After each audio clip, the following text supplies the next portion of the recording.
Serius sih kalian harus stok ini kalau buat makan pakai telur dadar aja itu udah nikmat banget. Pertama kita potong-potong dulu bawang merahnya. Aku pakai pisau dari Idealef, dia tajam banget, warnanya gold dan juga nggak akan terkelupas walaupun kita asah, bukan pisau murahan ya bun.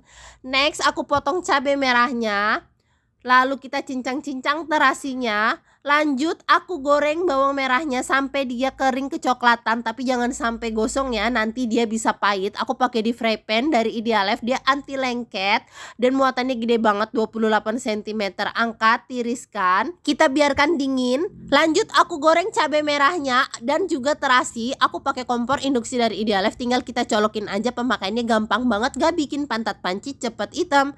Terus kita masukin terasinya, aduk yang rata, kita masukin bawang gorengnya, kasih juga garam dan kaldu ayam atau kaldu jamur sesuai selera, jangan lupa dikoreksi rasanya ya biar nggak keasinan.